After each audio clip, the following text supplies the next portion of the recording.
لله رب العالمين الرحمن الرحيم مالك يوم الدين إياك نعبد وإياك نستعين اهدنا الصراط المستقيم صراط الذين أنعمت عليهم غير المغضوب عليهم ولا الضالين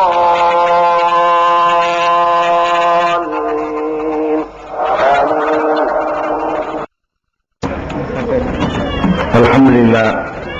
الحمد لله نحمده ونستعينه ونستغفره ونؤمن به ونتوكل عليه ونعوذ بالله من شرور أنفسنا ومن سيئات أعمالنا من يهده الله فلا مضل له ومن يضلل فلا هادي له وأشهد أن لا إله إلا الله وحده لا شريك له وأشهد أن محمدا عبده ورسوله أما بعد.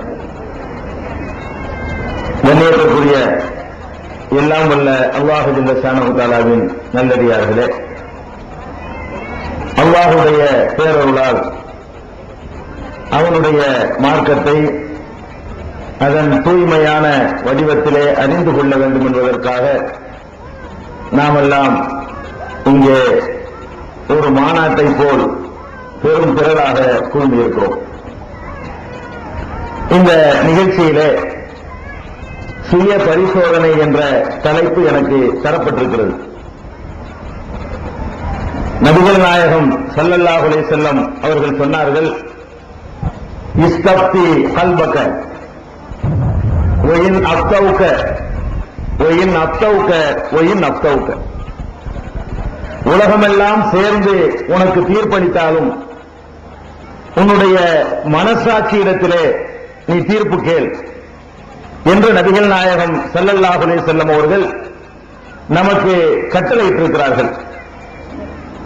நம்முடைய நடவடிக்கைகள், நம்முடைய கொள்கைகள், நம்முடைய செயல்பாடுகள், நம்முடைய வணக்க வழிபாடுகள் எல்லாம் சரியான முறையிலே அமைந்திருக்கின்றனவா, நாம் சரியான பாதையில் தான் செல்கிறோமா என்பதை மற்றவர்கள் சொல்வதை விட ஒவ்வொரு மனிதனும் தன்னைத்தானே சுயமாக பரிசோதனை செய்து கொள்வது அவனுக்கு பயனுள்ளதாக இருக்கும் என்ற கருத்துப்படத்தான் நபிகள் நாயகம் ஸல்லல்லாஹு அலைஹி வஸல்லம் அவர்கள் மேற்கண்ட பொன்மொழியை நமக்கு சொல்லி இருக்கிறார்கள். அந்த அடிப்படையிலே தான் நம்மை நாமே பரிசோதனை செய்து கொண்டு நம்மை நாமே திருத்திக் கொள்வதற்காக வேண்டி இந்த தலைப்பு தரப்பட்டிருக்கிறது. ஒரு 20 ஆண்டுகளுக்கு முன்னால் ஏகத்துவம் என்றால் என்னவென்று தெரியாதவர்களாக நாம் இருந்தோம். சமாதிகளுக்கு செல்வதுதான் இஸ்லாத்தினுடைய கடமை என்று நாம் விளங்கி வைத்திருந்தோம். 7 ஆண்டுகளுக்கு நாகூர் தர்காவை சுற்றி வந்தால் ஒரு ஹஜ் செய்த நன்மை என்ற அளவுக்கு நமக்கு மூளை செலவை செய்யப்பட்டு இருந்தது.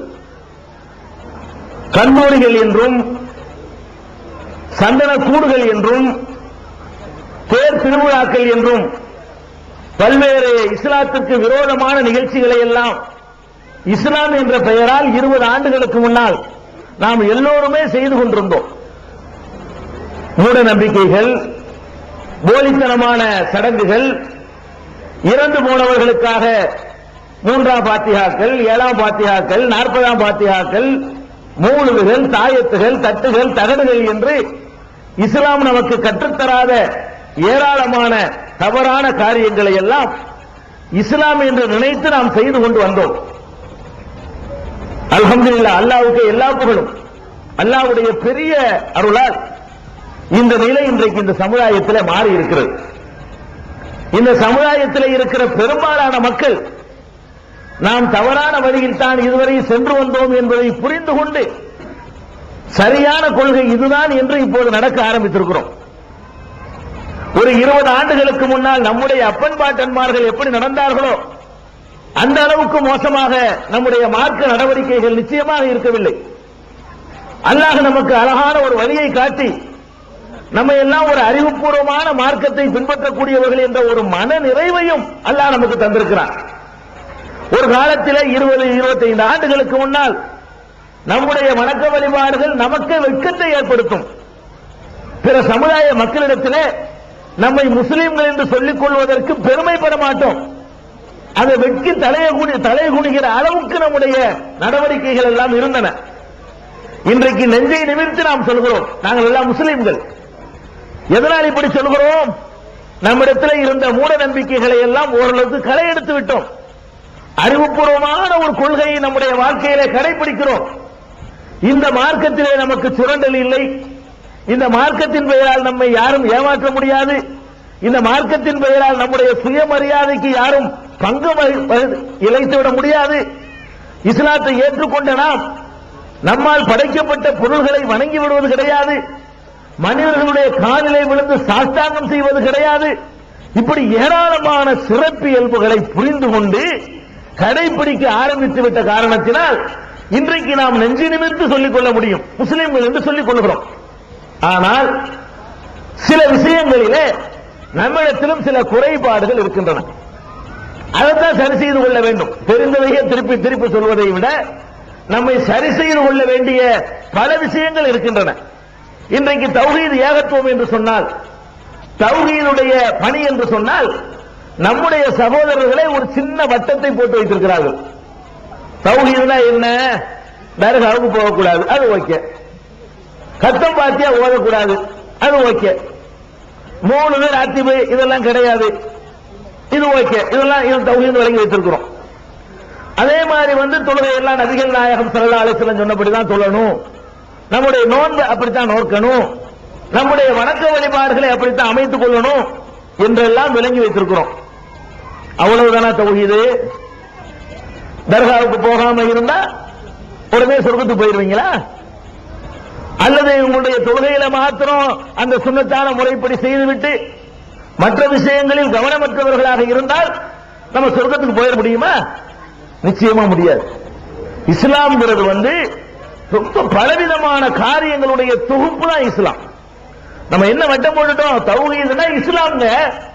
இஸ்லாத்தில் என்னவெல்லாம் சொல்லப்பட்டிருக்கிறதோ அத்தனையையும் வாழ்க்கையில கடைபிடிப்பதற்கு பேர் தான் தௌஹீத். அதுதான் அல்லாஹ் கூட குர்ஆன்ல சொல்றான், யா அய்யுஹல்லதீன ஆமனு, நம்பிக்கை கொண்டவர்களே. நம்பிக்கை கொண்டவர்களே கூப்பிட்டான், முஸ்லிம்களை தான் கூப்பிடுறான். இல்லாட்டி எதிர்ப்பவர்களை நிராகரிப்பவர்கள் கூப்பிடுவான். நம்பிக்கை கொண்டவர்களே என்று அழைத்து அல்லாஹ் சொல்கிறான், உதுகுலு பிஸ்ஸில்மி காஃபா, இஸ்லாத்துல முழுசா நுழையுங்கிறான். கவனிங்க, நம்மளை கூப்பிட்டு யார் இஸ்லாத்தில் நுழைந்திருக்கிறோம், நுழையாத மக்களை இந்த வசனத்தில் அல்லாஹ் கூப்பிடல. நுழையாத மக்களை நுழையுங்கள் அல்லாஹ் அழைக்கவில்லை.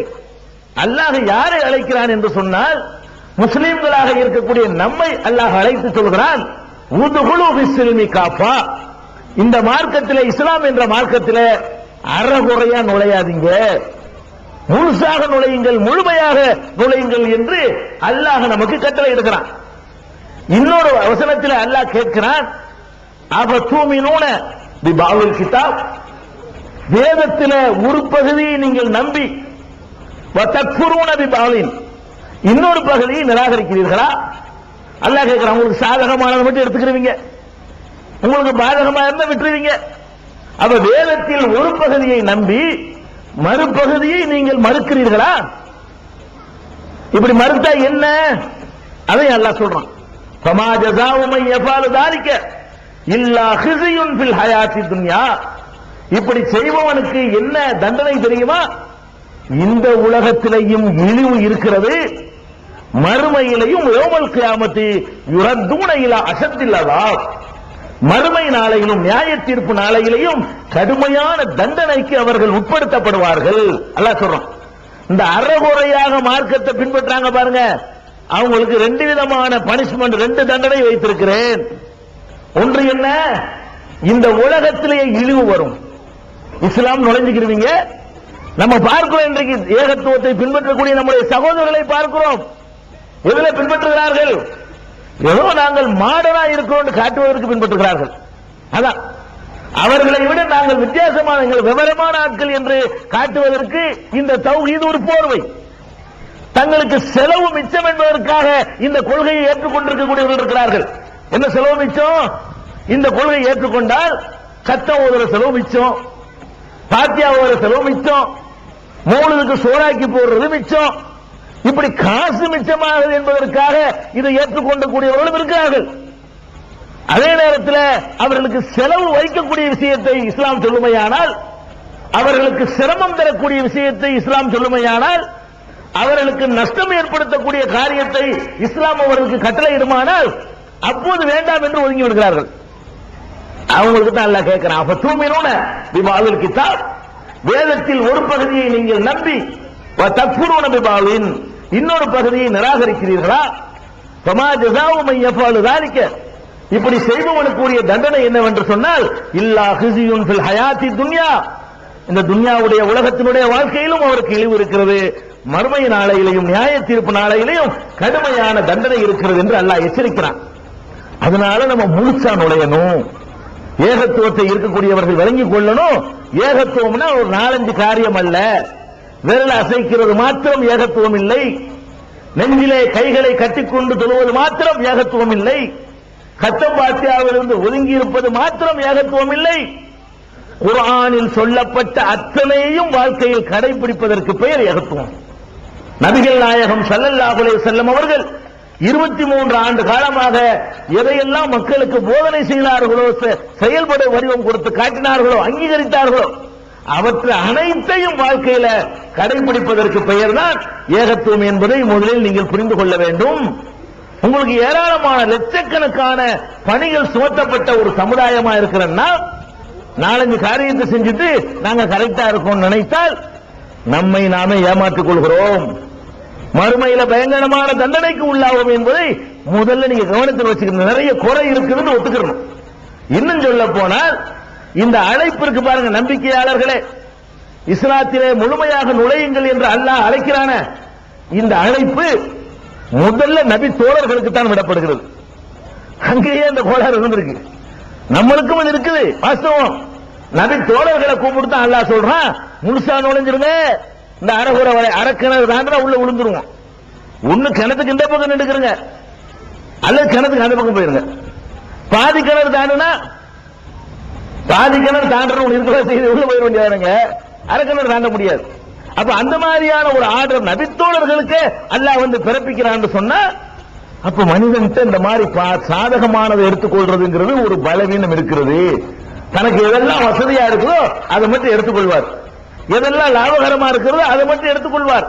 இந்த நிலையிலிருந்து நாம் விடுபடுற அளவுக்கு நம்மிடத்தில் பல குறைகள் இருக்கின்றன, அவற்றை நாம் திருத்திக் கொள்ள வேண்டும். அதைத்தான் இப்ப சுய பரிசோதனை. சுய பரிசோதனையில மற்றவர்களுக்கு அறிவுரை இல்லை. யார் இதை ஏற்றுக்கொண்டு ஏகத்துவத்தை பின்பற்றுவோம்னு சொல்லுகிறார்களோ அவர்கள் தங்களை தாங்களே திருத்திக் கொள்ள வேண்டிய பல விஷயங்கள் இருக்கிறது. இந்த ஏகத்துவம் என்ற போர்வையை போர்த்திக் கொண்டு நம்ம லேச சொர்க்கத்துக்கு போயிடலாம் என்று இருமாப்போடு நடந்து கொண்டிருக்கிறார்களே, அவர்களுக்கு சொல்ல வேண்டிய பல செய்திகளை சொல்வதற்காகத்தான் இந்த தலைப்பு தரப்பட்டிருக்கிறது. முதலாவதாக ஏகத்துவத்தை ஏற்றுக்கொண்ட மக்களிடத்தில் இருக்க வேண்டிய அம்சம் என்ன தெரியுமா? முதல்ல இருக்க வேண்டியது இஹ்லாஸ். இஹ்லாஸ்னா என்ன? களப்பட்ட தூய்மையான எண்ணம். இந்த மார்க்கத்தை ஏற்றுக்கொள்வதற்கு எது காரணமா இருக்கணும் என்று கேட்டால், நம்மை படைத்த இறைவன் ஒருவன் இருக்கிறான், அவன் இப்படித்தான் எனக்கு கட்டளை இடுகிறான், இதை நான் செய்தால்தான் மறுமையிலே நான் வெற்றி பெற முடியும், இதை செய்யவில்லை என்று சொன்னால் மறுமையிலே எனக்கு பயங்கரமான இழப்பு இருக்கிறது, அதற்காகத்தான் இந்த வாழ்க்கை நெறியை நான் கடைபிடிக்கிறேன் என்று நம்புவதற்கு பெயர் இஹ்லாஸ். இஹ்லாஸ் இஹ்லாஸ்னா என்ன அர்த்தம்னு கேட்டா, நான் இந்த கொள்கையை கடைபிடிப்பதற்கு எனக்கு வசதியாக இருக்கிறது என்பது காரணம் இல்லை, நான் இந்த கொள்கையை கடைபிடிப்பதற்கு என்னை தனியாக மக்கள் அடையாளம் காண்பார்கள் என்பது காரணம் இல்லை, நான் இந்த கொள்கையை கடைபிடிப்பதற்கு பொருளாதார ரீதியாக எனக்கு ஏற்படக்கூடிய மிச்சம் இருக்கிறது அது காரணம் இல்லை, நான் இந்த கொள்கையை கடைபிடிப்பதற்கு எனக்கு பின்னால் ஒரு கூட்டத்தை சேர்ப்பது காரணம் இல்லை, நான் இந்த கொள்கை எதற்கு கடைபிடிக்கிறேன் என்று சொன்னால், என்னை படைத்த இறைவன் இப்படி நடக்குமாறு எனக்கு கட்டளையிட்டிருக்கிறான், இந்த கட்டளைப்படி நான் நடந்தால்தான் மறுமையிலே நான் வெற்றி பெற முடியும் என்ற ஒரு காரணத்தை தவிர வேறு இல்லை என்று யார் நினைக்கிறீர்களோ அவர்கள் தான் இஹ்லாஸோடு இருக்கிறார்கள் அர்த்தம். அது நம்மிடத்தில் இருக்கிறதா? நெஞ்சில கை வைத்து நீங்கள் சோதிச்சு பார்க்கணும். நம்ம இந்த கொள்கையில் இருக்கிறது அதுக்காகத்தானா? அதுக்காகத்தான் என்று இருந்தால் நான் சில பின்னாடி சொல்லுவேன், அதெல்லாம் இருக்கக்கூடாது.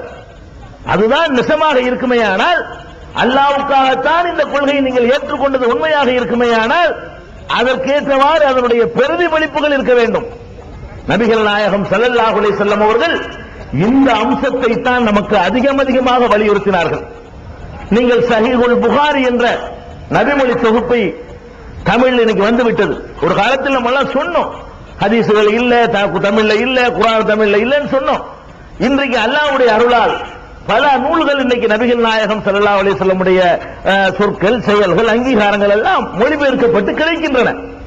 சஹீஹுல் புகாரி எடுத்து முதலாவது ஹதீஸை நீங்கள் புரட்டினால், முதல் ஹதீஸை என்ன?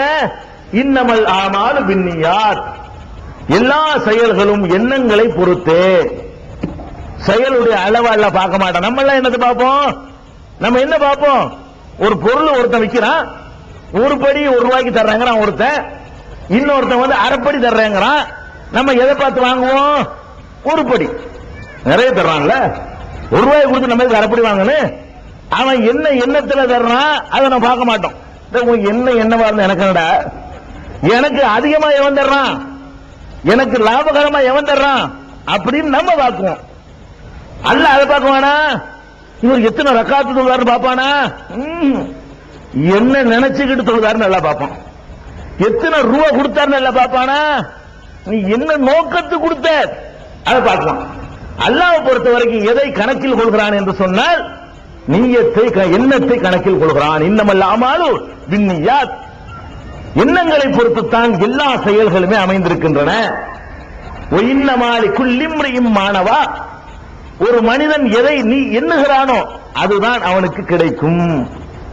ஒரு மனிதன் எதை எண்ணி செயல்படுகிறானோ அதுதான் அவனுக்கு கிடைக்கும் என்று நபிகள் நாயகம் ஸல்லல்லாஹு அலைஹி வஸல்லம் அவர்கள் நமக்கு அற்புதமான ஒரு அறிவுரையை சொல்லி இருக்கிறார்கள். இந்த அறிவுரைக்கு விளக்கமாக பல சம்பவங்களை, பல நிகழ்ச்சிகளை அவர்கள் நமக்கு சொல்லித் தருகிறார்கள். மறுமை நாளிலே, நியாய தீர்ப்பு நாளிலே எல்லா மனிதர்களையும் இறைவன் மறுபடியும் உயிர்ப்பித்து ஒவ்வொருவரையும் விசாரணை நடத்தக்கூடிய அந்த ஜட்ஜ்மெண்ட் டே இருக்கு பாருங்க, தீர்ப்பு வழங்கக்கூடிய நாள். அந்த நாளிலே அல்லாஹ் ஒவ்வொருத்தரையா விசாரிப்பான். அப்படி விசாரிக்கக்கூடியவர்கள ஒரு மார்க்க அறிஞர் வருவார். வாப்பா மார்க்க அறிஞரே, இங்க வா, நீ என்ன பண்ணுன? அவர் சொல்லுவார், மார்க்க அறிஞர் என்ன பண்ணுனா, நீ எவ்வளவு கூட்டம் பேசியிருக்கிற, எத்தனை பேர் மேலக்காவரில் 4 பேரை கூட்டம் பேசிட்ட, ஒவ்வொரு ஊரா சுத்தின, எத்தனை கட்டுரை எழுதியிருக்கிறேன், எத்தனை டிவியில நான் பேசுறேன், என்னால் எத்தனை ஆயிரக்கணக்கான மக்கள் வந்து பயனடைந்திருக்கிறார்கள் அப்படின்னு இவர் என்னென்ன செஞ்சாரோ அதெல்லாம் அல்லாஹ் சொல்லுவார். அதெல்லாம் பொய்யாண்ட நெசந்தான், செஞ்சுதான் இருக்கார், செஞ்சிருப்பார், செய்யாத சொல்ல மாட்டார். அவர் எழுதின எழுத்து, அவர் பேசின பேச்சு, அவர் ஆற்றிய பணிகள், அவர் கற்றுக் இத்தனை மாணவருக்கு நான் படிச்சு கொடுத்திருக்கிறேன் அவர் சொன்னதெல்லாம் வரிசையா பட்டியல் போடுவார். அல்லாஹ் என்ன சொல்லுவான் தெரியுமா? இதெல்லாம் நீ செஞ்ச, அதுல எந்த சந்தேகமும் இல்லை. எதுக்கு செஞ்ச? அல்லாஹ் இங்க பார்க்கிறான், இதை பார்க்கல, மேடையை பார்க்கல, ஸ்டேஜை பார்க்கல, மைக்கை பார்க்கல, எத்தனை பேர் அதெல்லாம் அல்லாஹ் பார்க்கல. அல்லாஹ் பார்க்கிறது என்ன? நீ எல்லாத்தையும் கற்றுக் கொடுத்தியா? எதுக்கு கொடுத்த? எல்லாரும் பெரிய அறிஞன்னு பாராட்டணும் சொன்ன. இதை சொன்னால் அல்லாஹ் எனக்கு கூலி வருவான்னு சொன்னியா? அதுக்கு தான் சொன்னியா? இதை சொன்னால் அல்லாஹ்விடத்தில் எனக்கு பெரிய அந்தஸ்து கிடைக்கும் என்று எதிர்பார்த்தான் சொன்னியா? அதை பத்தி நீ நினைச்சு கூட பார்க்கல. நீ எதுக்கு சொன்ன? எனக்கு புகழ் வரும், எனக்கு ஒரு அந்தஸ்து கிடைக்கும், என்னை அறிஞர் என்று எல்லாரும் பாராட்டுவார்கள், அதற்காகத்தான் அதை செஞ்ச. நரகத்தில் இழுத்து செல்லுங்கள். இது யூசாவல ஆயிரக்கணக்கான பேர் இவன் சொன்னதை கேட்டு சொர்க்கத்துக்கு போவாங்க, இவன் போக மாட்டான். ஆயிரக்கணக்கான லட்சக்கணக்கான மக்கள் இவன் சொன்ன சரியான மார்க்கத்தை கேட்டு அவர்கள் சொர்க்கத்துக்கு போய் கொண்டிருப்பார்கள். யாரு சொர்க்கத்துக்கு போவதற்கு காரணமாக இருந்தானோ இவன் இழுத்து செல்லப்படுகிற இடம் நரகம் என்று சொன்னால் அல்லாஹ் எதை பார்க்கிறான்? அது இருக்கா நம்மள்கிட்ட? அதுக்குதான் பார்க்கிறோமா? அல்லாஹ்வுடைய திருப்திக்கு தான் இந்த கொள்கையில் இருக்கிறோமா? பார்க்கணும். ஒரு மனுஷன் மீது ஏற்படுற அன்பு உங்களுடைய கொள்கையை தீர்மானிக்கிறது, ஒரு மனிதன் மீது ஏற்படுற கோபம் உங்களை மாத்திருது. ஒரு சகோதரர் எனக்கே தெரியும், ஒரு சகோதரர் தௌஹீதுல நம்மளோட சேர்ந்து இருந்தார். அவர் ஒரு நாள் ஒரு ஸ்டேஜில் உட்கார்ந்து இருக்கும் போது அவரோட நான் பேசலையா. ஒரு ஆள் பேசிக்கணும், ஒரு சமுதாயம் பேசக்கூடாதுல, அந்த இந்த பேச மாட்டேன்ட்டார் மேடையில் வச்சு. அதுக்காக நான் வந்துட்டேன் அங்கிருந்து. இப்படி கொள்கையை தீர்மானிக்கிறது என்ன? ஒரு மனுஷன் காட்டுற அன்பு கொள்கையை தீர்மானிக்குது, ஒரு மனுஷன் காட்டுற அதிருப்தி கொள்கையை தீர்மானிக்குது. அப்ப நம்ம கொள்கைகளை தீர்மானிப்பது அல்லாஹ்வுக்காக இருக்க வேண்டும். பெரிய ஆலிமுக்கு இந்த கதி, மார்க்கத்தை கற்று உணர்ந்து அடுத்தவருக்கு சொன்ன அந்த கடமையை சரியாக செஞ்சாரு, அழகா செஞ்சாரு. என்ன மட்டும் சரியில்லை, அவனுக்கு அது மட்டும் அல்லாஹ்வுக்கு தேவை. இந்த வெளிப்புற தோற்றம் அவனுக்கு தேவை கிடையாது. அந்த விசாரணையிலேயே இன்னொருத்தரை கொண்டு வருவான் அல்லாஹ், பணக்காரர். அறிஞரை கொண்டு வந்த மாதிரி பணக்காரரை கொண்டு வந்து நிறுத்தப்படும். என்னப்பா கஞ்சனையில கொண்டு வந்து நிறுத்தப்படாது. இவர் வள்ளல கொண்டாந்து நிறுத்துவாங்க.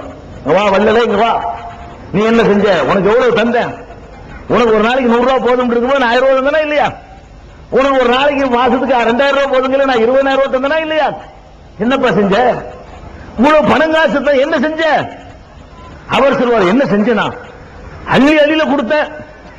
நான் என்ன செஞ்சேன், பள்ளிவாசல கொடுத்தேன், குமரராஜத்துக்கு கொடுத்தேன், சூனத்து பண்றது கொடுத்தேன், ரோடு போடுறது கொடுத்தேன், பள்ளிக்கூடத்து புத்தகம் வாங்கி கொடுத்தேன், அனாதை பிள்ளைகளை கொடுத்தேன், தௌஹீத் ஜமாத் கொடுத்தேன், மே மாசம் இருக்கிற மாநாடு கொடுத்தேன் எல்லாம் சொல்லுவார் அவர். ஒன்னா இவர் கொடுத்தாலும் சொல்லுவாரு, இல்ல நெசம் தான் கொடுத்திருப்பாரு, போய் சொல்ல முடியாது. அங்க போய்கிட்டு கொடுத்தவன நெசம் தான். அல்லாஹ் கொடுத்ததை பார்க்க மாட்டேங்கிறான். கொடுத்தடா கொடுத்த, அதுல எந்த சந்தேகமும் இல்ல. எதுக்கு கொடுத்த, எதுக்கு கொடுத்த, வள்ளல்னு சொல்லணும். எல்லாரும் பெரிய இவர் மாதிரி கொடை வள்ளல் உண்டா, அதுக்கு தானே கொடுத்த. சொல்லிவிட்டாங்கல்ல மர நெஞ்சு வர்ற, எதுக்காக வேண்டி கொடுத்து அது கிடைச்சிட்டே இல்லையா உனக்கு, நீ என்ன நினைச்சு கொடுத்த. இந்த காசை கொடுக்கும் பொழுது 4 பேர் பாக்குறான்னு பாக்குறது கொடுக்கிறது. இந்த காசை கொடுக்கும் பொழுது எப்படி பாக்குறது, அல்லாஹ்வுக்காக கொடுத்தா நீ 4 பேர் பாக்குறது, நீ பாக்குற அந்த கொடுக்கும் பொழுது அந்த ரூபாய் எடுத்தபடியில தெரியுற மாதிரி காட்டி 4 பேர் எண்ணி அப்ப கொடுக்குறது. அதனால பாப்பாங்களாம், பாரு அள்ளி கொடுக்குறாரு, இந்த வள்ளல் இந்த மாதிரி ஒரு ஆள் உண்டா. நீ என்ன ஒரு புகழுக்காக வேண்டி வாரி வழங்கினாயோ அந்த புகழ் உனக்கு கிடைத்து விட்டதா இல்லையா. உள்ளத்தை பக்குவப்படுத்துற நெருங்கிய இஸ்லாம்ங்கிறது சும்மா சோக்காற்ற வேலை இல்ல. எத்தனை பேர் நம்ம பார்க்கிறோம், ஒரு பள்ளிவாசலுக்கு 2000 ரூபாய் கொடுத்துட்டு இறை இல்ல கொடை வள்ளலே வருகன்னு அவனே போஸ்டர் அடிச்சு ஒட்டிக்கிறான். ஆமா, 2000 ரூபாய் பள்ளிவாசலுக்கு கொடுக்கிறது, உடனே போஸ்டர் 2000 ரூபாய்க்கு அடிச்சு கொடுத்து ஒட்டிலா பக்கமும் என்ன ஒட்டுறது, இறை இல்ல கொடை வள்ளலே வருக, அவரே அவருக்கு, அவரே அவருடைய செயலுக்கு இதை நம்ம பார்த்து கொண்டிருக்கிறோம்.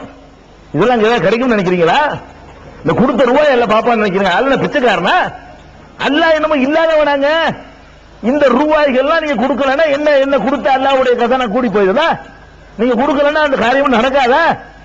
அல்லாஹ் அவனுக்கு தேவை நீ பண்பட்டு இருக்கிறியான்னு தான் பாக்குறான் அல்லாஹ். நீ பண்பட்டு இருக்கிறியா, உன்னை சரி பண்ணி இருக்கிறியா, மன ரீதியாக நீ தயாரா இருக்கிறியா, இது அல்லாஹ் பாக்குறான். அப்ப அல்லாஹ் என்ன செய்யறான், தூக்கி எறிய சொல்றான், இழுத்து போவான் பணக்காரன். அள்ளி கொடுத்தேங்கிறான், வள்ளல்ங்கிற பேருக்கு தான் கொடுத்தான். இழுத்து செல்லுங்கள், முடிவு போச்சா, நம்ம எல்லாம் எம்மாத்திரம்ங்கிறான். பணத்தை அள்ளி அள்ளி கொடுத்தவனுடைய கதை அப்படி. அதையெல்லாம் விட ஒரு பெரிய காரியம் இருக்கிறது இஸ்லாத்துல. என்ன காரியம், நியாயத்திற்காக, தர்மத்திற்காக, நேர்மைக்காக களத்தில் இறங்கி உயிரை அர்ப்பணித்துக் கொள்ளுதல். ஒரு பொம்பளை போயிட்டு இருக்கு, 2 பேர் கையை பிடிச்சிருக்கிறாங்க, அவளை கற்பழிக்க முயல்றாங்க. நம்ம 2 பேர் பாக்குறோம், நம்ம பொண்டாட்டியா நம்ம தங்கச்சியா யாரும் நமக்கு என்ன அப்படின்னு போகாம ஏண்டா கையை பிடிக்கிறேன்னு நுழைஞ்சு அடிச்சு அந்த பெண்ணை காப்பாத்துறதுக்கு போய் அதுல நம்ம கொல்லப்பட்டுட்டோம். நியாயத்திற்கு தானே கொல்லப்பட்டோம். அந்த மாதிரி போகும்போது நம்மள 2 இருக்கிறாங்க, காலி ஆயிட்டோம். ஒரு நியாயத்திற்காக, ஒரு அக்கிரமத்தை ஒழிக்கிறதுக்காக வேண்டி நம்ம உயிரை கொடுத்திருக்கோம் பாருங்க. இது அல்லாஹ்வுக்கு ரொம்ப விருப்பமானது. இதுக்கு பயங்கரமான தரஜாவை எல்லாம் வைத்திருக்கிறான். நியாயத்திற்காக மட்டும் இருக்குமே, ஆனால் அதுக்கு பயங்கரமான கூலி இருக்கிறது. அது மாதிரி ஏதோ ஒரு நியாயத்திற்காக உயிர் கொடுத்த ஒருத்தர் தூக்குவான், அங்க வா, அந்த உயிர் தியாகியே அங்க வா, அவர் வருவார். என்ன நினைச்சிட்டு வருவாரு, பெரிய கிரீடு தூக்கி எல்லாம் வைக்க போறான். அது உண்மைதானே, அந்த உயிர் தியாகிக்கு கிரீடம் இருக்கிறது உண்மைதானே, அதை நினைச்சு வருவார். அல்ல கேப்பா, என்ன நல்ல ஒரு திடகாத்திரமா உடலை தந்தன, என்ன பண்ணுன, என்ன பண்ணுனா, உயிரையே உனக்காக கொடுத்துட்டு வந்திருக்கிறேன், அவர் சொல்லுவாரு, உயிரையே கொடுத்தேன் அன்று ஒரு நாள் அந்த பெண்ணுக்காக வேண்டி, அவருடைய கற்பை காப்பாற்றுவதற்காக வேண்டி, ஒரு அப்பாவியை கொன்றானே அதை தடுத்து நிறுத்துவதற்காக வேண்டி, ஒரு திருடனை விரட்டி அடிப்பதற்காக வேண்டி நான் என்னுடைய உயிரை கொடுத்திருக்கிறேன். அதெல்லாம் கொடுத்த நெசம்தான்ப்பா. நீ அதுக்கு தான் கொடுத்தியா? உயிரை கொடுத்த நெசம் எதுக்கு கொடுத்த? வீரர் சொல்லணும். எல்லாரும் நம்ம போன பிறகும் நம்ம பேர் இருக்கணும். நம்மளை பத்தி வீரர் என்று என்ன செய்யணும்? எல்லாரும் பாராட்டணும்.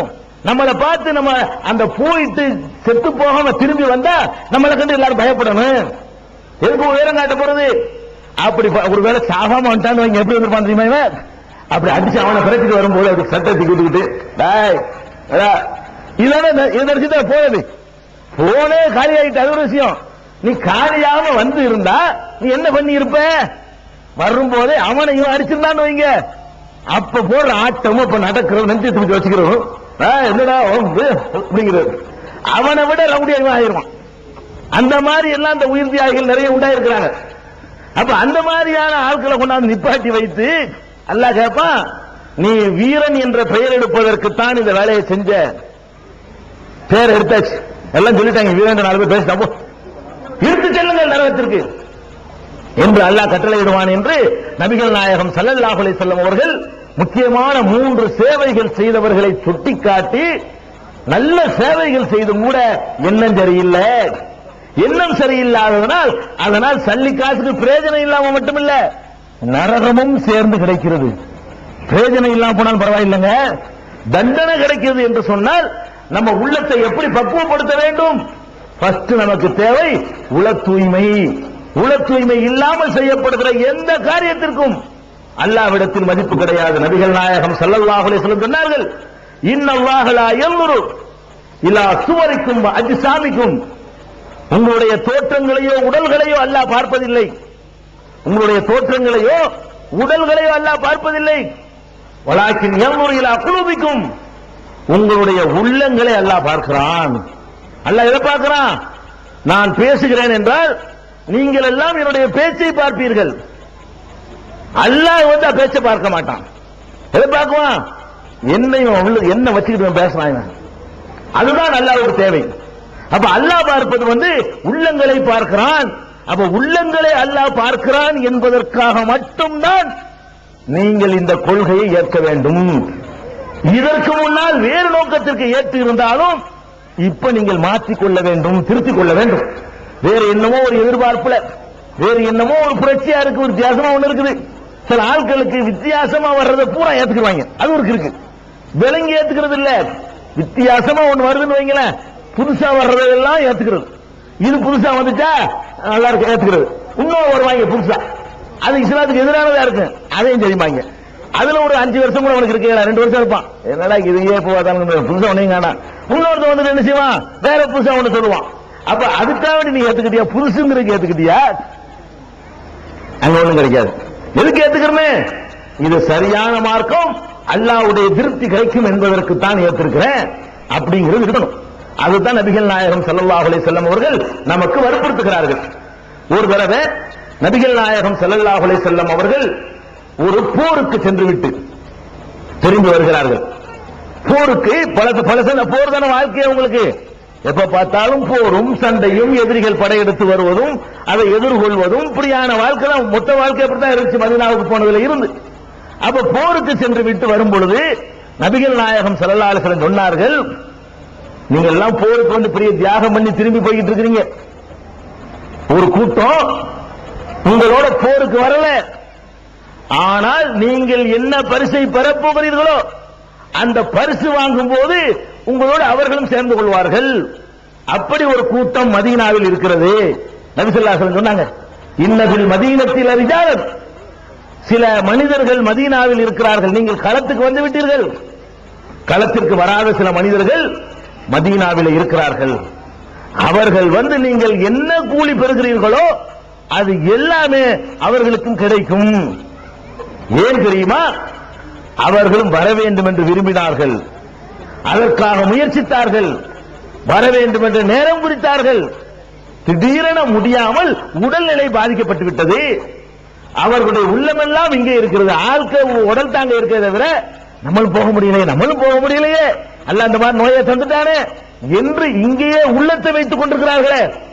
அதுக்காக வேண்டி உங்களோட சேர்ந்து தியாகம் பண்ணாட்டா கூட இது கரெக்டா இருக்கிறதுனால தியாகம் பண்ணல, எந்த கஷ்டத்தை அனுபவிக்கல, ஆனால் உள்ள சரியா இருக்கிற ஒரே காரணத்தினால அவங்களுக்கும் உங்களுக்கு கிடைக்கிற கூலி கிடைக்கும் என்று நபிகள் நாயகம் ஸல்லல்லாஹு அலைஹி வஸல்லம் சொல்கிறார்கள் என்று சொன்னால், அப்ப அல்லாஹ் எதை பார்க்கிறான்?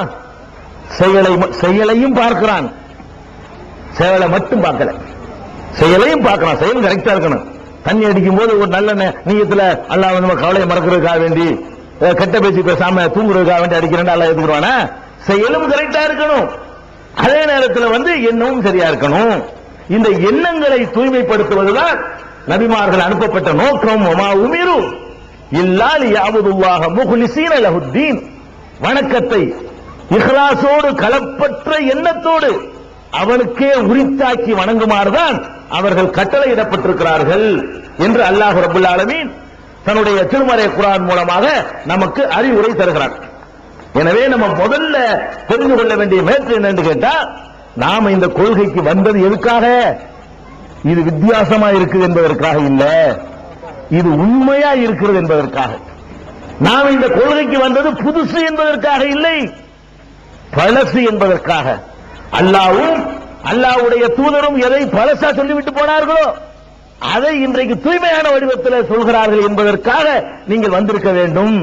இதை கடைபிடித்தால் உலகத்தில் வர்ற கஷ்டத்தை பற்றி எங்களுக்கு கவலை இல்லை, மறுமையில வெற்றி கிடைக்குமா என்பது மட்டும்தான் எங்கள் நோக்கம் என்பதற்காக நீங்கள் வந்து இருந்தால், இந்த தௌஹீதினால், இந்த கொள்கையை ஏற்றுக்கொண்டதனால் உங்களுக்கு பயன் இருக்கிறது. இல்லை என்று சொன்னா அல்லாஹ்வை நீங்கள் ஏமாற்ற முடியாது.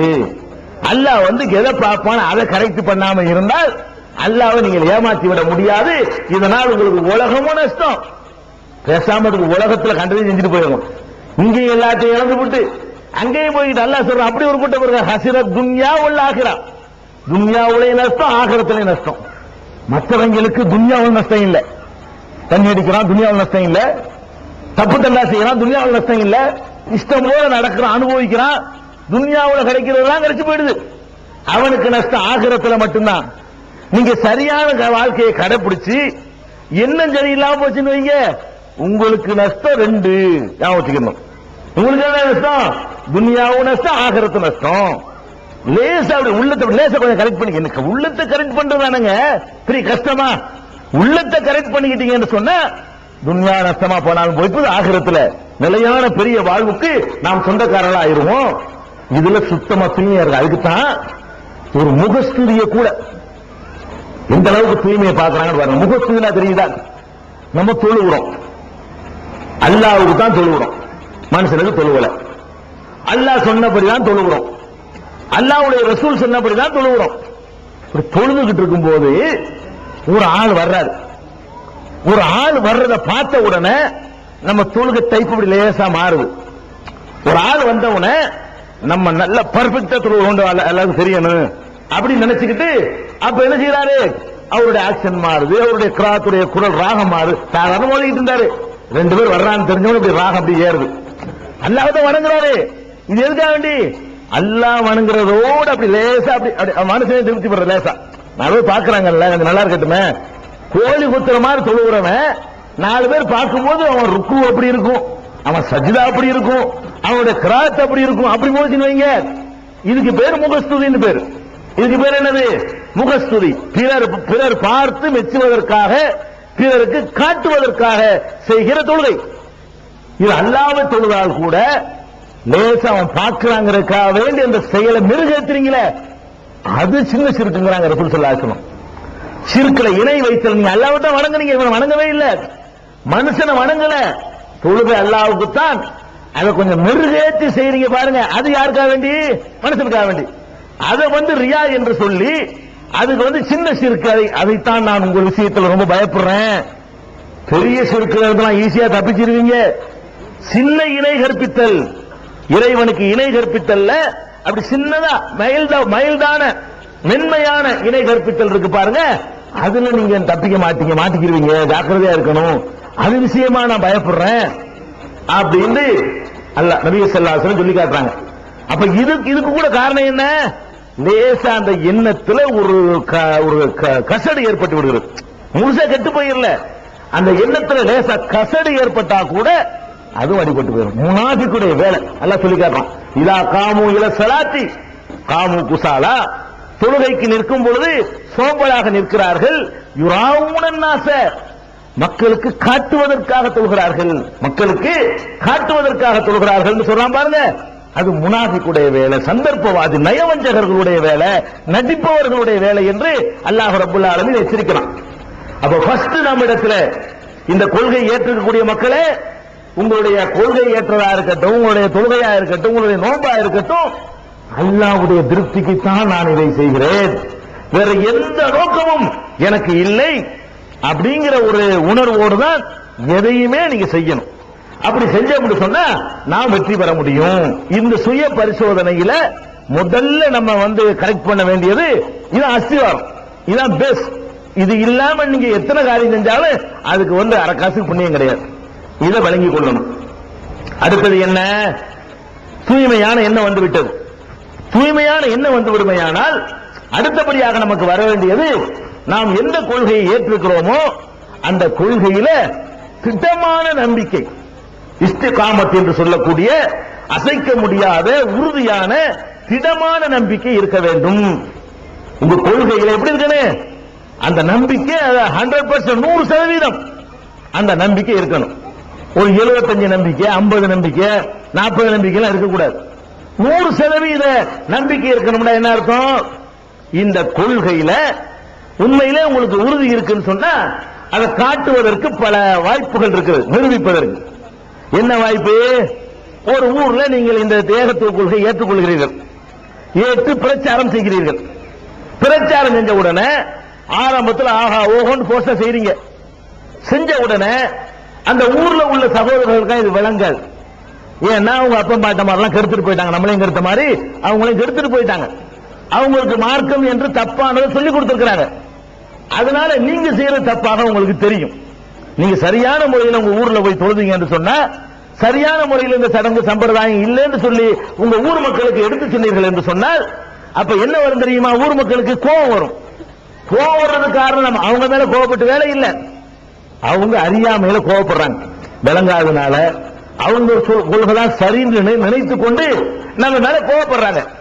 கோபப்பட்டு என்ன செய்வாங்க? ஒழுங்கா இருந்துக்காம்பாங்க, அப்புறமேல ஊரை விட்டு நிக்கிறவாங்க, அப்புறமேல் பள்ளியாசலுக்கு வராதேம்பாங்க, அப்புறமேல் கல்யாணத்துக்கு புத்தகம் தர மாட்டேம்பாங்க, அப்புறமேல உங்க குடும்பத்தில் யாராவது மண்டையை போட்டா கபுர்ஸ்தானுக்கு அடக்க விட மாட்டோம்பாங்க. இப்படி அடுக்கடுக்கான சோதனைகள் வரும் பொழுது நம்ம என்ன செய்வோம்? அப்படியே ஆடுவோம். அதனால நம்ம பார்த்திருக்கிறோம். ஆஹா ஓன்னு வருவாங்க வேகமா, 10-50 வரும். கடைசியில பார்த்தா ஊர் நிற்கும், அது இதுன்னு வந்த உடனே 45 போயிடும். 5 தான் நிற்கும் கடைசியில. 45 வந்த வழியே ஒரே எந்த வேகமா வந்ததோ ரொம்ப பாஸ்டர், ரொம்ப போல்டா பேசுவாங்க, ரொம்ப வீரமா பேசுவாங்க. அப்படி வந்தவர்கள் எல்லாம் அதனால் ஏற்படுகிற விளைவுகளை கண்டவுடனே அந்தர் பல்ட்டி அடித்து வந்த வழியே திரும்பி செல்ற காட்சியை நம்ம பார்க்கிறோம். ஏன்? நீங்க இஸ்திகாமத்தை உறுதியா உள்ளத்தில் நுழையல. உறுதியா நுழைஞ்சா ஒரு ஆணையை உறுதியா காங்கிரஸ் சவத்துல உறுதியா அடிச்சுட்டோம்னு சொன்னா உறுதி எடுக்க இயலுமா? முருங்கை மரத்தில் அடிச்சா உறுதி எடுத்துடலாம். நம்முடைய முருங்கை மரத்தில் அறைந்த ஆணியாக இருக்குமே ஆனால், அது மணலில் அறையப்பட்ட ஆணியா இருக்குமே ஆனால் அதை யார் வேணாலும் உருவிட்டு போயிடலாம். நம்முடைய உள்ளத்தில் எப்படி பதிய வேண்டும் என்று சொன்னால், அழுத்தமான சுவத்தில் அறையப்பட்ட ஆணியை போல இந்த கொள்கை போய் உட்காரணும், இடிச்சு தான் எடுக்கணும், செத்தா தான் போகணும் என்ற அளவுக்கு அந்த கொள்கை ஆழமாக பதிய வேண்டும் என்ற அளவுல நம்ம உள்ளத்தை உறுதிப்படுத்திக்கணும். என்ன துன்பம் வந்தாலும் சரி, எவ்வளவு பெரிய நெருக்கடி வந்தாலும் சரி, கொள்கை அல்லாஹ்வுக்கு தான் நீங்கள் ஏற்றது உண்மையா இருந்தால், இதெல்லாம் பெருசா தெரியுமா?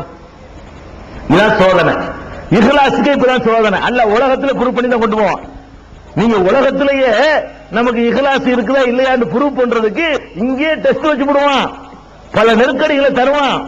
தந்தவனை யார் உறுதியா நிக்கிறான்? ஊர்னிக்கு செய்ய, ஊர்னிக்கு என்ன ஊர்னி? யாருக்கு யார பயம் காட்டுற?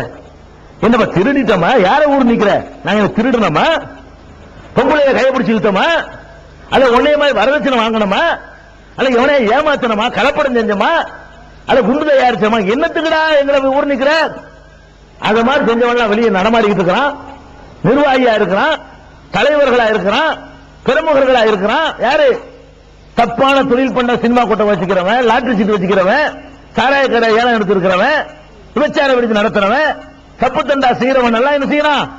அவன் என்னமோ பெரிய பெரிய அவர்கள் மீது எந்த நடவடிக்கை எடுக்க வக்கு இல்லாம வரதட்சணை வாங்க மாட்டேங்கிறவன், ரசிகர் மன்றத்துக்கு பின்னாடி சுத்திக்கிட்டு இருந்தவன், சினிமாக்காரனுக்கு பின்னாடிங்க, சினிமாக்காரனுக்கு பின்னாடி சுத்திக்கிட்டு இருந்த இளைஞன் எல்லாம் பள்ளிவாசலுக்கு வந்து தொழுவ கொண்டு வந்தா வராது, நீ வரக்கூடாது என்றெல்லாம் அவர்கள் என்ன செய்யறாங்க? நெருக்கடிகளை தரும் பொழுது நீங்கள் அல்லாவுக்காக இந்த கொள்கைக்கு வந்திருந்தீர்களே, ஆனால் இதெல்லாம் பெருசா தெரியுமா உங்களுக்கு? உங்களுக்கு எது தெரியணும்? அங்க தரக்கூடிய நரகம் பெருசா தெரியணும். ஆஹா, ஊரை விட்டு நீக்கிறான், சரி, அங்க அல்ல வேற சொர்க்கத்தில் நீக்கிட்டாண்டா. நம்ம என்ன பார்க்கணும்? ஊரை விட்டு நீக்கிறதை விட சொர்க்கத்தை விட்டு அல்ல நீக்கிவிட்டால் நம்முடைய கதை என்ன?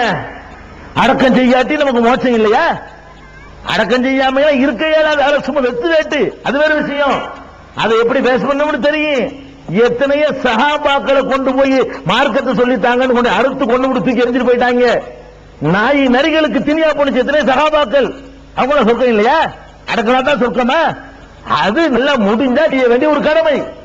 முடியல விடலையா போடா, இதை வச்சு நாங்க தீர்மானிக்க போறானா?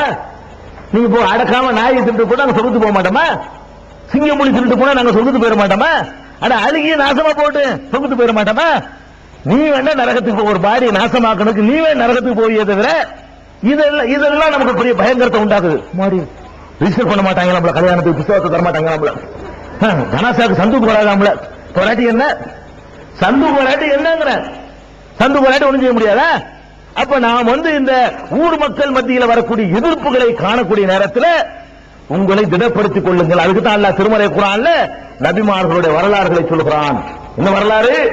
ஒவ்வொரு நபியும் 1-2 நபிமார்கள் தானங்க ஒரு ஆதியிலிருந்து ஒரு ஸ்டெடியா ஒரு செல்வா கூட இருந்துட்டு போயிட்டாங்க. தாவூது நபி அவர் ராஜாவாகவே இருந்தாரு, ராஜாவாக இருந்து பிரச்சாரம் பண்ணாரு, அவரை எவனு கை வைக்க இயலாது. ஒரு தாவூது நபிக்கு அப்படியான வாய்ப்பு எல்லாம் கொடுத்தான். ஒரு சுலைமான் நபி அவர் வாப்பாவுக்கு பிறகு வாரிசா வந்துட்டாரு, அவர் வந்துட்டாரு, அவரை எவன் கை வைக்கல, எவனை அடிக்கல, எந்த கஷ்டமும் அவருக்கு இல்ல. அவருக்கு அப்படிப்பட்ட வசதி வாய்ப்பை எல்லாம் கொடுத்து அல்லாஹ்வுடைய தூதரை நியமிச்சா. இந்த 2 பேர் மத்தாலாம் யாரு? எல்லாம் வாங்கினார்களா? தாவூது நபியை சுலைமான் நபியை தவிர மத்த எல்லாரும் யாரு? என்ன நீங்களும் நாங்களும் வாங்குற மாதிரிதான் அதைத்தான் வாங்கி கொண்டிருந்தார்கள். எந்த நபி அடி வாங்கல, எந்த நபி ஊர் நீக்கம் செய்யப்படல, எந்த நபி சமுதாயத்தால் கொல்லப்படல. எவ்வளவு நபிமார்களை கொன்றார்கள். உங்களுக்கு கொண்டு விட்டானா? இன்னைக்கு அல்லாஹ் குர்ஆன்ல சொல்றான், ஃபரீகன் கஸப்தும் வ ஃபரீகன் தக்துலூன். யூதர்களை அழைத்து அல்லாஹ் பேசுகிறான், அட பாவிகளா, நபிமார்கள்ல சில பேரை கொலை செஞ்சு விட்டீங்களா, நபிமார்கள்ல சில பேரை பொய்யர்னு சொல்லிட்டீங்களா அப்படின்னு அல்லாஹ் குர்ஆன்ல கேட்கிறான். வயக்துலூன நபியீன பிகைரில் ஹக். நியாயம் இல்லாமல் நபிமார்களை கொன்று குவித்தார்கள். நபிமார்களை நியாயம் இல்லாமல் கொன்று குவித்தார்கள். அல்லாஹ் சொல்லி காட்டுறான். அதையா சந்திச்சிட்டீங்க? ஏகத்துவம் சொன்னதுக்காக வேண்டி யாருங்க கொல்லப்பட்டீங்க 20 வருஷம் வரலாற்றுல? இல்ல. நபிமார்களை எடுத்தா எவ்வளவு கொல்லப்பட்டிருக்காங்க? அடிச்சிருக்கிறாங்க, அடி வாங்கி இருக்கிறோம். நான் வாங்கி இருக்கிறேன், நீங்க வாங்கி இருக்கிறீங்க, எல்லாரும் வாங்கி இருக்கிறோம். அடி வாங்கி இருக்கிறோம், வெட்டு வாங்கி இருக்கிறோம், குத்து வாங்கி இருக்கிறோம், கல்லறி வாங்கி இருக்கிறோம், ஆசிட் பல்பை வீசினதை வாங்கி இருக்கிறோம். அப்ப அது மாதிரிலாம் வாங்கி இருக்கிறோம், எல்லாரும் வாங்கி இருக்கிறோம். நீங்களும் பல பேர் வாங்கி இருக்கிறீங்க, நாங்களும் வாங்கி இருக்கிறோம், பேசக்கூடிய எல்லாருமே வாங்கி இருக்கிறோம். அவ்வளவுதானே செய்ய முடிஞ்சு. நாம் அல்லாஹ்வுக்கு சொன்னதுனால சொல்லிக்கிட்டே இருக்கிறோம், அடிக்கு பயப்படல. என்ன மிரட்டல் உருட்டலுக்கெல்லாம் நம்ம என்ன சொல்றோமோ அதைத்தான் சொல்லிட்டு இருப்போமே தவிர எந்த உருட்டல் மிரட்டலுக்கெல்லாம் ஒரு வார்த்தை கூட பேக் அடிச்சு பேச மாட்டோம், பேசக்கூடாது. அந்த உறுதிப்பாடு, அந்த நிலைப்பாடு நம்மிடத்தில் இருக்க வேண்டும். அதுக்கு தான் நபிமார்களுடைய வர. சுவைபு நபி எவ்வளவு செல்வா கூட இருந்தார் தெரியுமா? அவரை சொல்றாங்க, லனுஹ்ரிஜன்னக யா சுவைப் வல்லதீன ஆமனூ மாக்க மின் கரியத்தினா அவுல தஊதுன்ன ஃபீ மில்லத்தினா. சுவைபே, எங்களுடைய பழைய மார்க்கத்துக்கு நீ திரும்பவில்லையானால், உன்னை சேர்ந்தவர்களும் திரும்பவில்லையானால் எங்கள் ஊரை விட்டு உன்னை வெளியேற்றுவோம். சுவைபு நபிட்ட சொன்னாங்க. ஷுவைப் நபி உடனே பேக்கடிச்சு போயிட்டாங்களா? வந்தவனையே திரும்பிட்டாங்களா? இல்ல. அப்ப இப்படி பல நபிமார்கள் ஊரை விட்டு விரட்டுவதாக விரட்டப்பட்ட நபிமார்கள் ஏராளம் பேரு. லூத் நபி போய் பாருங்க, உலகத்துக்கெல்லாம் தெரிகிற ஒரு தீமையை தான் சொன்னாரு, அதையும் கிண்டல் பண்ணத்தான் செஞ்சாங்க. நீங்க வரதட்சணை சொல்லும்போது வரதட்சணை சொல்றோம் அதை கூட ஒத்துக்க மாட்டேங்கிறான்னு நீங்க ஆச்சரியப்படுறீங்க. நீங்க என்ன பண்றீங்க? வரதட்சணை வாங்காதுன்னு சொல்றதுக்காக ஜமாத்தில் நீக்கிறாங்களப்பா. வரதட்சணை வாங்கக்கூடாதுன்னு சொன்னதுக்காக வேண்டி நாங்க இந்த நிக்காஹ் பதிவு செய்ய மாட்டோம்னு ஜமாத்து சொல்றாங்களே என்று நீங்கள் கலங்குகிறீர்கள். லூத் நபி அவர்களுடைய சமுதாயத்தை செஞ்ச தப்பு என்ன? ஆணோடு ஆண் சேர்ந்து ஹோமோசெக்சுவல் சொல்லக்கூடிய ஓரின புணர்ச்சியில ஈடுபட்டார்கள். பெண்களுக்கு வாழ்க்கை கிடைக்கல. பெண்களை விட்டு அப்படி லூத் நபி அப்படி கேட்கிறாரு, சகவத்தம் மிந்தூனின் நிசா, பெண்களை விட்டு ஆண்களோடு அவங்களுடைய காம இச்சையை தீர்த்துக் கொள்ள செல்கிறீர்கள் என்றெல்லாம் லூத் நபி அவர்கள் கேட்டபோது என்ன சொன்னாங்க தெரியுமா? இன்னகும் உனாசுன் எத்தகரும், ரொம்ப சுத்தமான கொண்டாயப்பா அவங்க சொன்னது. ஏண்டா இந்த மாதிரி தப்பு செய்யலன்னு கேட்டா அதையும் தான் கிண்டல் பண்ணுனா, வரதட்சணை கிண்டல் பண்ண மாட்டானா? நீங்க செய்யற கரெக்டா இருக்கலாம், லூத் நபி சொன்னது கரெக்ட் தான், நம்ம தான் தப்பு செய்யறோம்னு அவங்களுக்கு நல்லா தெரியும். ஏன்னு கேட்டா அவங்க தான் முத இந்த செயலை வந்து ஆரம்பிக்கிறாங்க. இந்த ஆணோடு ஆண் சேர்கிற அந்த ஓரின புணர்ச்சி உலக வரலாற்றில் முதலில் ஆரம்பித்தது இந்த சமுதாயத்தில் தான் என்று திருமலை குர்ஆனே சொல்லுகிறது. மா சபக கும்பிஹா மின் அஹதி மினல் ஆலமீன், உலகத்தில் இதற்கு முன் எவனும் இதை செய்ததில்லை என்று லூத் நபி அவர்கள் அந்த சமுதாயத்துக்கு போதித்ததாக திருக்குர்ஆன் சொல்லுகிறது. அவன் தான் முத ஆரம்பிக்கிற தப்புன்னு தெரிகிறது.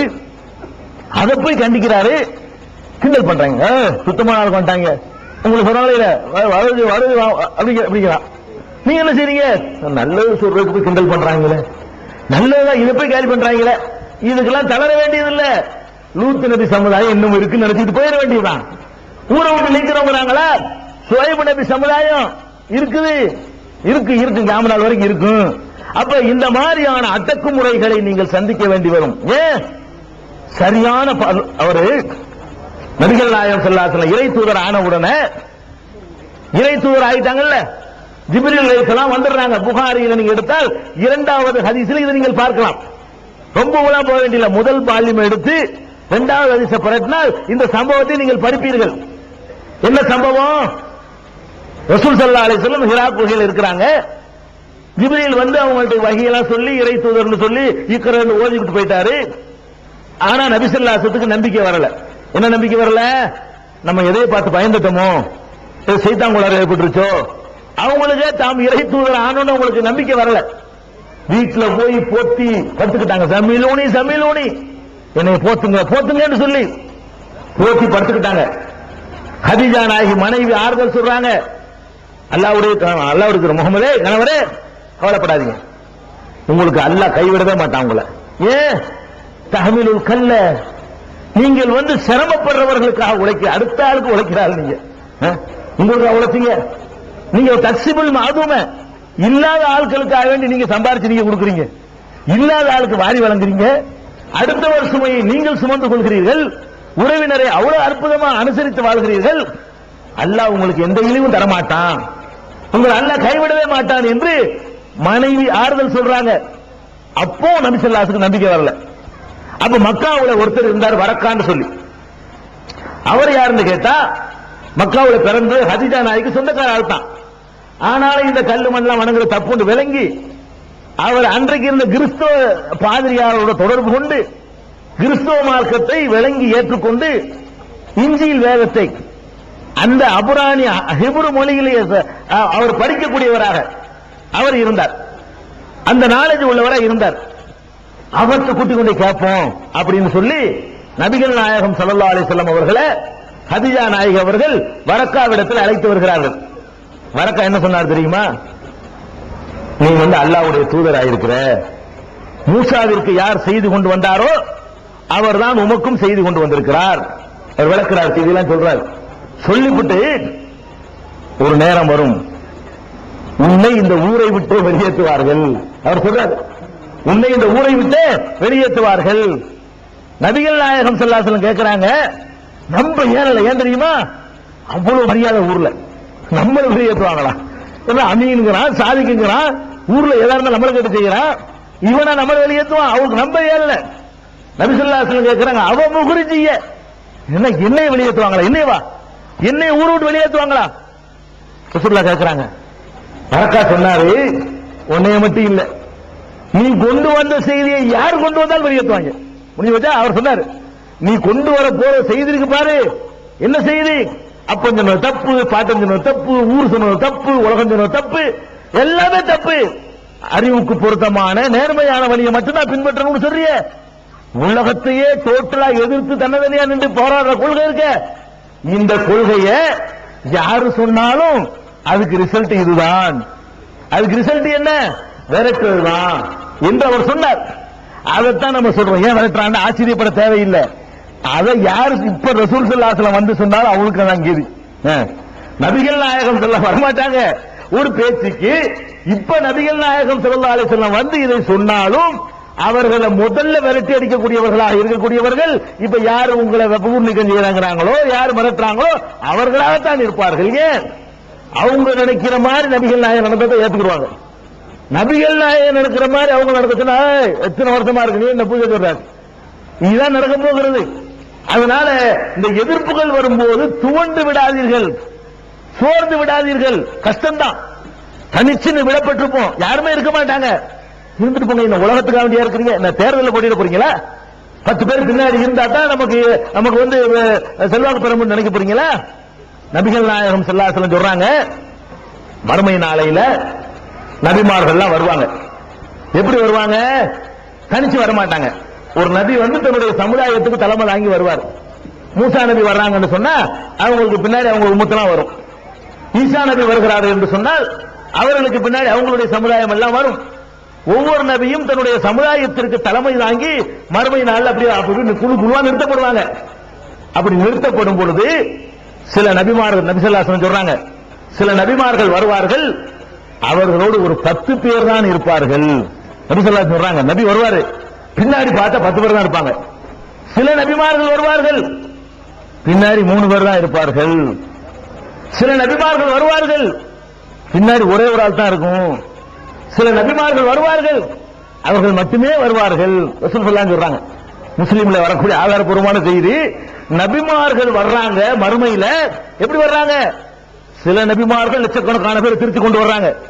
சில நபியை பாத்தீங்கன்னா ஆயிரக்கணக்கான பேர் இருக்கிறாங்க. சில நபியை பார்த்தா நூற்றுக்கணக்கான பேர் இருக்கிறாங்க. சில நபியை பார்த்தா வெறும் 10 பேருங்க. நாம 20 வருஷத்துல சொல்லி இவ்வளவு வந்துட்டாங்களே, ஒரு நபி சொல்லி வரலன்னா பாருங்களேன். ஒரு நபி போய் சொல்லி இருக்கிறாரு, 10 பேர் தான் வந்திருக்கிறாங்க. அப்ப என்னன்னு பாருங்களேன், ஒரு நபி போய் சொல்லி இருக்கிறாரு, 3 பேர் தான் வந்திருக்கிறாங்க. இன்னொரு நபி போய் சொல்லி இருக்கிறாரு, ஒரு ஆள் தான் வந்திருக்கிறாங்க. இன்னொரு நபி போய் சொல்லி ஒருத்தமே வரல. ஒரு நபி ஒரு 50 வருஷமோ, அந்த காலத்துல வயசுலாம் கூட கூட எல்லாம் கொடுத்துருந்தான். ஒரு 50 வருஷம் ஒரு உழைச்சாருன்னு வைங்க, 50 வருஷம் உழைச்சிருக்காரு ஒரு நபி, 100 வருஷம் உழைச்சிருக்காரு ஒரு நபி இறை தூதர். அவரை அவருடைய பொண்டாட்டி ஏற்றுக்கலன்னு அர்த்தம். அவர் மட்டும் வந்து நிப்பாருன்னு அர்த்தம். அவரை அவருடைய மனைவி ஏற்றுக்கொள்ளவில்லை, அவரை அவர் பெற்றெடுத்த பிள்ளைகள் ஏற்றுக்கொள்ளவில்லை, அவர் பெற்றெடுத்த பிள்ளைகளை ஏற்றுக்கொள்ளவில்லை, அவரை பெற்றெடுத்த தாய் தந்தையர்களை ஏற்றுக்கொள்ளவில்லை, அவரோடு உடன் பிறந்த சகோதரர்களை ஏற்றுக்கொள்ளவில்லை, அவரோடு நெருங்கி பழகிய நண்பர்களை ஏற்றுக்கொள்ளவில்லை. அவ்வளவு சொல்லி சொல்லி சொல்லி பார்த்துட்டு அவர் மட்டும் யாரெல்லாம் சொன்ன ஒத்தம் கேட்கல, சொல்ல வேண்டியதான் சொல்லிட்டு அல்லா ஒத்தம் கேட்கல. இதுதான் நபிமார்கள் நிலை என்று சொன்னா நீங்க என்ன நினைச்சிருக்க கூடாது, நம்ம போய் சொல்லணும். அப்படியே ஒரு பிறட்டு மேல கவர்ல சொன்னோம், அப்படி ஊர்ல நம்ம பின்னாடி வந்துடணும். எதிர்பார்க்க முடியுமா? உங்க கையிலயா இருக்கு நேர்வழி. ஒரு ஆள் வந்தாலும் சொல்லுங்க, வந்தாலும் போய்கிட்டே இருந்தாலும் சொல்லுங்க. நம்பரை வச்சுக்கிட்டு தீர்மானிக்காதீங்க. ஹக்கு பாத்திர தீர்மானிக்கிறதுக்கு நம்பர் அளவுகோலில் எத்தனை பேர் வர்றான், இது ஒரு அளவுகோல் இஸ்லாத்தில் கிடையாது. ஒருவரும் வரலாம், வராமல் போகலாம். ஒரு ஊர்ல நீங்கள் ஏகத்துவத்தை சொல்வீர்கள், 10 வருஷம் சொல்வீர்கள், நீங்க ஒரு ஆளா தான் இருப்பீங்க. 20 வருஷம் சொல்வீர்கள், ஒரு ஆளா தான் இருப்பீங்க. 50 வருஷம் சொல்லுவீங்க, ஒரு ஆளா இருப்பீங்க. அவர் நினைச்சிட்டு போங்க, ஒரு நபி ஒரு ஆளா வருவார்ல, நமக்கு ஒரு முன்மாதிரி, அவர் மாதிரி நம்ம போய் நிற்போம். அது மாதிரி நினைக்கக்கூடிய, அது யாருக்கு முடியும் என்று கேட்டால், இந்த கொள்கையை அல்லாஹ்வுக்காக யார் ஏற்றிருக்கிறார் அவருக்கு தான் முடியும். மறுமைக்காக இஹ்லாஸோட யார் உலக நோக்கத்தை எதிர்பார்க்காம யார் அப்படி ஏற்றிருக்கிறாரோ அவ்வளவு சகித்துக் கொள்ளணும். தனிச்சு விடப்பட்டிருக்கிறது மாதிரியான ஒரு நரக வேதனை எதுவுமே இல்லை. சகித்துக் கொள்ளணும், தளரவே கூடாது. உறுதியா நின்றீர்களேயானால் இந்த உலகத்தில் ஒருவர் வராட்டா கூட அதுக்கெல்லாம் சேர்த்தங்க வர அல்ல எழுதிக்கிட்டே இருப்பான். டெய்லி உங்களுக்கு வர்ற அடக்குமுறைக்கெல்லாம் நன்மை, செய்யற அமலுக்கு மட்டும் நன்மை இல்லை, உங்களுக்கு ஏற்படுற பாதிப்புகளுக்கும் நன்மை. அல்லாஹ்வுடைய வழியிலே நல்வழியில் சில போகும் பொழுது காலில் தைக்கிற முள், அதுக்கு அல்லாஹ் நன்மை எழுதுறான். எதுக்கு நன்மை? தொழுவுறதுக்கு மட்டும் நன்மை இல்ல, நோன்பு வைப்பதற்கு மட்டும் நன்மை இல்ல. நீங்கள் ஏகத்துவத்தை சொன்னதனால், சரியான மார்க்கத்தை சொன்னதனால் சட்டையை பிடிச்சு அடிக்கிறானா? அடி கிரேட் அல்லாஹ் ஏத்துறான். அடி எவ்வளவு நாள் அடி, எவ்வளவு நாள் அடி. இதெல்லாம் இங்க வச்சுக்கிறாரு. நாங்க அந்த கணக்கு பார்க்கிற ஆளுக்கு மறுமையில் எங்களுக்கு வரவு வைக்கப்படுவது நாங்கள் எதிர்பார்க்கிறோம் என்ற அளவுக்கு உறுதிப்பாடு நம்ம இருக்க வேண்டும். இந்த விளைவுகளை பற்றி யோசிக்கவே செய்யாதீங்க. அப்பதான் உறுதி இருக்கு, இஹ்லாஸ் இருக்குன்னு அர்த்தம். விளைவை கணக்கு பண்ணா நீ அரசியல் நடத்த மார்க், நீ தௌஹீத் கிடையாது, அரசியல். விளைவை கணக்கு பண்ணி மார்க்கத்தில் இருந்தா பாக்குறது கொஞ்சம் 2 வருஷம் சொல்லி பார்ப்போம். ஒரு 50-100 பேர் வந்து அப்படி கண்டினியூ பண்ணுவோம். ஒருத்தர் வராட்டி நம்ம வேலையை பார்த்துட்டு போவோம். இதுதான் அரசியல், இது மார்க்கமா? இது இந்த செயலுக்கு பேர் அரசியல். கட்சியா நடத்துறீங்க நீங்க. ஒரு தேர்தல் நிக்க போய் நாளைக்கு ஒருத்தனும் வராட்டாலும் சரி, நான் நேர்வழி அல்லாஹ்வுடைய கையில் இருக்கு. நபிகள் நாயகம் ஸல்லல்லாஹு அலைஹி வஸல்லம் அவர்கள் எவ்வளவு அற்புதமா சொல்லக்கூடியவங்க. அவங்களே தன்னை பத்தி அவ்வளவு பெருமையா சொல்லிக்கிறாங்க. ஓசித்து ஜவாமியல் கலிமீண்டு, நான் எப்படிப்பட்டவன் தெரியுமா? எனக்கு அப்படி ரத்தின சுருக்கமாக பேசுகிற ஆற்றலை எல்லாம் எனக்கு தந்திருக்கிறான். உண்மைதான் அது. நபிகள் நாயகம் ஸல்லல்லாஹு அலைஹி வஸல்லம் பேசினாங்க 2 வரியில் அவ்வளவு பெரிய விஷயங்கள் அடங்கியிருக்கும். அது மாதிரியான ஆற்றலை எல்லாம் எனக்கு வழங்கி இருக்கிறான்னு சொன்னாங்க. அப்படியான ஆற்றல் படைக்கப்பட்ட நபிகள் நாயகம் ஸல்லல்லாஹு அலைஹி வஸல்லம் அவர்கள் மக்காவுல இருந்து பேசினாங்களே, சொன்னாங்களே, எடுபட்டுச்சா? ஏத்துக்கிட்டாங்களா? இல்ல, கொஞ்சம் தான் ஏத்துக்கிட்டாங்க, ரொம்ப கம்மியா ஏத்துக்கிட்டாங்க. நபிகள் நாயகம் ஸல்லல்லாஹு அலைஹி வஸல்லம் ஊரை விட்டு போன பிறகு மக்காவுல அதிகமாக பேசி வந்தாங்க. நபிகள் நாயகம் சொல்லல, அவங்கள்ட்ட பாடம் படிச்சவங்க சொன்னாங்க பாருங்க, அதை கேட்டு வந்தவங்களுக்கு அதிகம். 10 வருஷம் நபி ஸல்லல்லாஹு அலைஹி வஸல்லம் இருக்கும்போது இஸ்லாம் வளர்ந்ததை விட நபி ஸல்லல்லாஹு அலைஹி வஸல்லம் போன பிறகு 13 வருஷம் மக்காவுல வளர்ந்து அதிகம். ஏன் அதிகம்? அல்லாஹ் நேர்வழி காட்டுறான். நபிகள் நாயகம் காட்டுறது இல்ல, நீங்க காட்டுறது, நான் காட்டுறது இல்ல. யாரு காட்டுறான்? அவன் நாடிட்டான்னு சொன்னா அது வாட்டுக்கு தாறுமாற எங்க பிச்சுக்கிட்டு போயிடும்.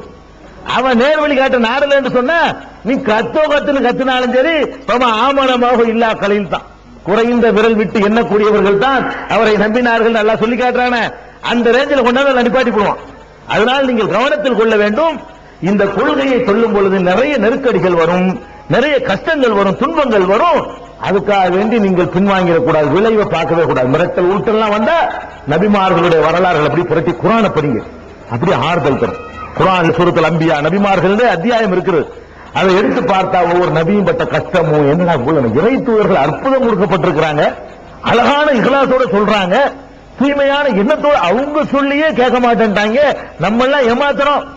நூஹ் நபி சொல்லி முகம் கேட்கல, நூஹ் நபி சொல்லி பொண்டாட்டி கேட்கல, லூத் நபி சொல்லி அவருடைய மனைவி ஏத்துக்கல. நம்ம எல்லாம் சொல்லியா கேட்க போறாங்க. வாப்பா கேட்க மாட்டா, அம்மா கேட்க மாட்டாங்க, பொண்டாட்டி கேட்க மாட்டா, அல்ல பொண்டாட்டி கரெக்டா இருந்தா புருஷன் கேட்க மாட்டான். போ, நான் சொல்லிக்கிட்டு தான் இருப்பேன். அல்லாஹ் யாருக்கு நேர்வழி கொடுத்தான்? இப்ராஹிம் நபியுடைய வாப்பாக்கு நேர்வழி கொடுக்கல, ஃபிரௌனுடைய பொண்டாட்டி கொடுத்து விட்டான். அதான் அல்லாஹ் யாரு கொடுக்கிறான்? இப்ராஹிம் நபி. எப்படிப்பட்ட இப்ராஹிம் நபி? அல்லாஹ்வுக்கு ஃப்ரெண்ட், நண்பர்னு சொல்லக்கூடிய இப்ராஹிம் நபி. குர்ஆன்ல ஒரு ஆளை அல்லாஹ் சிலாயித்து பேசுறான்னு சொன்னா அவர் அளவுக்கு யாரையும் சிலாயித்து பேசவே இல்லை. ஒரு வகையில பார்த்தா நபி ஸல்லல்லாஹு அலைஹி வஸல்லம் அவரை பார்த்து பொறாமப்படுறாங்க. மார்க்கத்தில் பொறாமப்படலாம். என்ன பொறாமப்படுறாங்க? இப்ராஹிமுக்கு மாதிரி எனக்கும் கேளுங்க அல்லாஹ்ட்டேங்கறாங்க.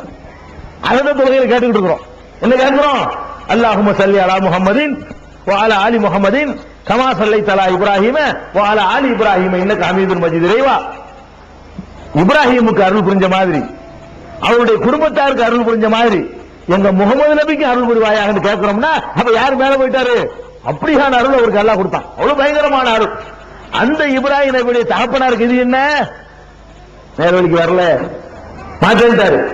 எத்தனை பேரை சொல்லி பார்த்தாரு. வாப்பாவுக்கு நோய் சொன்னா லேசமா மத்தாருக்கு சொல்ற மாதிரியா சொல்லுவாங்க? எவ்வளவு அக்கறையோட சொல்லுவாங்க? ஈடுபடல. யாருமே சொல்ல வழி இல்ல. ஃபிரௌனுடைய மனைவிக்கு அதுவா மெசேஜ் போகுது. இவதான் ஓடி போயிட்டாரு, கொலை பண்ணிட்டு. மூசா நபின்னு சொல்லல. மூசா நபி இளமையில தான் ஃபிரௌன் வீட்டுல வளர்ந்தாரே தவிர அவர் கோபத்துல ஒரு ஆளை காலி பண்ணிட்டு ஊரை விட்டு ஓடி போயிட்டாரு. வர்றாரு, மெசேஜ் போறதுக்கு எந்த வழியும் இல்ல, மெசேஜ் போக வழி இல்ல. நீ அப்படி நினைச்சுக்கிட்டு இருக்கிற. அல்லாஹ் மெசேஜ் கொண்டு சேர்ப்பான். இப்ப நம்ம காலத்துல ஒரு சேட்டலைட் கொண்டு சேர்க்கிறாங்க. இப்ப நம்ம காலத்துல கூட்டம் போட மாட்டாமா, நீ கூட்டம் போடுறது டிவிக்கு முன்னாடி நாலு பாப்பா நல்லா செய்யலாம் பாருங்க, அப்படி செட்டிங் பண்றாங்க. இப்ப நமக்கு தெரிகிற மாதிரி, அந்த காலத்துல தெரியாத மாதிரி செஞ்சு போவான்ல, எப்படி மெசேஜ் போகுதுன்னு தெரியாது, அது பாட்டுக்கு போய்கிட்டே இருக்கு. அல்லாஹ் கொண்டு போய் சேர்க்க நாடிட்டான்னு சொன்னா உலகத்துல எந்த சக்தியாலும் தடுக்க முடியாது. அல்லாஹ் தடுக்க நினைச்சிட்டான்னா அதுக்கு மேல யாரும் வழி காட்ட முடியாது. இதை கவனத்தில் கொண்டு நீங்கள் இஹ்லாஸோட இந்த கொள்கையில் இருக்கிறீர்கள் என்று சொன்னால் எதிர்ப்பு வரும், துன்பங்கள் வரும், சோதனைகள் வரும், ஒருவருமே உங்களை அங்கீகரிக்க மாட்டார்கள். கலந்துடக்கூடாது. அது போக என்ன செய்யறாங்கன்னு கேட்டா சில சகோதரர்கள் இந்த ஏகத்துவங்களுக்கு வந்துருவாங்களா, வந்த உடனே ஏதாவது சில எந்த விஷயத்தை சொன்னா அதிகமான எதிர்ப்பு வருதோ அதை மட்டும் நழுவிக்கிறது, கொஞ்சம் பூசி மொழுகிறது, நழுவுறது, அதாவது காக்கா பிடிக்கிறது, என்ன பூசுறது, குலைகிறது, இந்த மாதிரியான அட்ஜஸ்ட்மெண்ட் பண்றது ஏறக்குறைய என்னது அட்ஜஸ்ட்மெண்ட் பண்றது. என்ன சொல்லுவாங்க, வந்து எல்லாம் சொல்ற சரிதான், இந்த நெஞ்சில கை கட்டி இல்ல அதை மட்டும் விட்டுருங்க, அது எங்களுக்கு ஒரு மாதிரியா இருக்குது, மற்றதெல்லாம் சரிதான் பாங்க. உன்னை இவன் என்ன செய்வான், சரி எதிர்ப்பு இல்லாம இருக்குது அதை மட்டும் விட்டுருவோமே. இவர் அப்ப எதுக்கு வந்திருக்கிறாரு, அல்லாவுக்கு வர்றது அர்த்தம். இவருக்கு வந்திருக்காரு இந்த உலகத்திலே கணக்கு பார்த்து மார்க்கத்தை மாத்திரம் வந்திருக்காரு. இவர் எதுக்கு வந்திருக்காரு, இந்த கொள்கைக்கு ரிசல்ட் பாப்பாரு, ரிசல்ட் சாதகமா இருந்தா அதை செய்வாரு, ரிசல்ட் பாதகமா இருந்தா விட்டுவாரு. அதான் அர்த்தம். விரல மட்டும் நீங்க ஆட்டாதீங்க, மற்றபடி பிரச்சனை இல்ல, உங்க நினைக்கிற அதோட பிரச்சனை முடிஞ்சிடும். அப்படி கிடையாது. விரல், அப்புறம் நெஞ்சு, அப்புறம் தருகா, அப்புறம் பாத்தியா ஒண்ணுனே விட சொல்லுவோம். அது ஒரு விஷயம். ஒரு மனுஷனை வீழ்த்துவதற்கு ஒண்ணு ஒன்னா தான் வரும். ஜார்ஜ் புஷ் மாதிரி தான் எல்லாமே. அந்த ஆயுதத்தை ஒளி, இந்த ஆயுதத்தை ஒளி, அதை ஒளி, இதை ஒளி, வெங்காயம் வச்சுக்கிறார், உருளைக்கிழங்கு வச்சுக்கிறார், அதே மாதிரில இந்த மாதிரி ஒண்ணு ஒண்ணா சொல்லுவான். அவன் ஒரு எவனையே அழிப்பான், அதையும் ஒளி, அதையும் அழிச்சிருவான், அதையும் ஒளி, சட்டையும் கட்டி போட்டு ஜட்டியை ஊத்து விடுவாங்க. இந்த மாதிரியான லெவல்ல உங்களை நிப்பாட்டுறதுக்கு தான் ஆழம் பார்க்கிறது. முதல்ல என்ன செய்யறது, நீங்க இந்த விரல மட்டும் ஆட்டாதீங்க, சரின்னு போனீங்கல்ல புரிஞ்சுக்கிறோம். ஆஹா மேப்பரியா உறுதி இல்ல, மேப்பரியாண்ட உறுதி இல்ல, இதே அட்டாக்க திருப்பி திருப்பி அடிச்சா ஒண்ணு ஒன்னா எடுத்துடலாம். முதல்ல விரல ஆட்டாத, சரி கொண்டு போவாங்க. அடுத்து நெஞ்சில கட்டாத, சரி கொண்டு போவாங்க. அடுத்து வந்து பாத்தியா ஆனா எதிர்க்காத, சரி கொண்டு போவாங்க.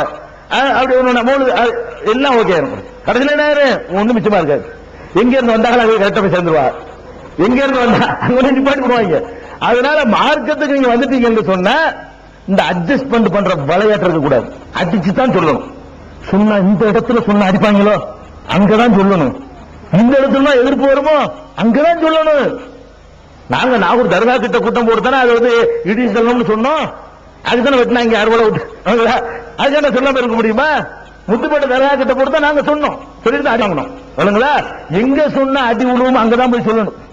அடி உழுவுற இடத்துல போயிட்டு அதுக்கு தகுந்த மாதிரி விளைகிறது, இந்த சபைக்கு வந்து அதுக்கு தகுந்த மாதிரி விளைகிறது. இதுக்கு பேர் தான் முனாஃபிக்தனம், சந்தர்ப்பவாதம், இரட்டை வேடம். எந்த இடத்துல அதாப்ப எங்க கொள்கை அந்த வலை இதான் சொல்றியா? ஆமா இடிக்கணும். நாங்க அதாவது நாங்க என்ன சொல்றோம்னா இடியா பிம்பிங் உழக்க கூடாது, இடிக்கணும். ஆமா இடிக்கணும் தான் சொல்றோம், போக கூடாதுன்னு சொல்றோம். அவளியாவுக்கு சக்தி இல்லைன்னு சொல்றீங்களா? ஆமா அப்படி சொல்ல. அதாவது சக்திலாம் அது வந்து பிடிக்க கூடாது, இந்த இழுக்கிற விளையாட்டுலாம் வச்சுக்க கூடாது. இல்லைங்கிற ஆமா இல்லதான் இடிக்க, ஆமா இடிக்கத்தான் செய்யணும், போகக்கூடாது, போகத்தான் கூடாது. இப்படி பேசக்கூடியவர்களா இருக்கணுமே தவிர ஏன்னு கேட்டா மார்க்கத்தை விட்டு கொடுக்கிறதுக்கு மார்க்கம் நம்ம அப்ப விட்டு சொத்து இல்லை. விளைவிக்கணும். எதை விட்டு கொடுக்கலாம்? உங்க சொந்த விஷயத்தை விட்டு கொடுக்கலாம். உங்களுக்கு உங்க அண்ணனுக்கு சண்டை, ஊர்ஜான் இடத்துக்கு சண்டை, இது எனக்கு வேணும் உனக்கு வேணும் விட்டு கொடுத்துட்டு போங்க. ஏன்? இடம் உங்களுக்கு சொந்தமானது, இடம் வந்து உங்களுக்கு சொந்தமானது. 100 ரூபாய் கடன் வாங்கிட்டீங்க, ஒரு ஆட்ட கடன் வாங்கிட்டீங்க, அவன் என்ன செய்யறான், உன் தள்ளுபடி பண்ணுப்பா, கொடுக்க முடியல, 50 ரூபாய் தந்துடுறேன் விட்டுருவா, அதோட சொல்றான் போ 50 ரூபாய் தள்ளுபடி போ. இது செய்யலாம் நீங்க. ஏன்? அது உங்களுக்கு சொந்தமானது, 50 ரூபாய் உங்களுக்கு சொந்தமானது, உங்க இடம் உங்களுக்கு சொந்தமானது. தீன் உங்களுக்கு சொந்தமானதா? தீன் வந்து மார்க்கம் உங்களுக்கு சொந்தமானதா? மார்க்கத்துக்கு சொந்தக்காரன் அல்லாஹ். அதை விட்டு கொடுக்க நீங்க யாருன்னு பழமொழி சொல்லுவாங்கல்ல, ஊரா விட்டு கோழி அறுத்து உம்மா பேர்ல பாத்தியா, அது இல்ல மார்க்கத்துல. ஒரு பழமொழி சொல்லுவாங்க, ஊரா விட்டு கோழி அறுத்து உம்மா பேர்ல பாத்தியா வருதுமாங்க. இந்து சகோதரர்கள் சொல்லுவாங்க, கடை தேங்காய் எடுத்து வலிப்புள்ள யாரும் குடைக்கிறதுமாங்க. கடையில உள்ள தேங்காய் உங்க காசு கொடுத்து வாங்கி உடைப்பியா, கடையில் உள்ள தேங்காய் எடுத்து வலிப்புள்ளையாருக்கு நீ என்ன குடைக்கிறது? அந்த மாதிரியான டைப்ல நம்முடைய நடவடிக்கைகள் வந்து மார்க்கம் அல்லாஹ்வுக்கு சொந்தமானது. அவன் மார்க்கத்தை விட்டு கொடுக்க நீ யாருப்பா? அவன் மார்க்கத்தில் வளைகிறது. அப்ப அல்லாஹ் மார்க்கத்துக்கு சொந்தம் கொண்டாடுறான். என்ன சொல்றான்?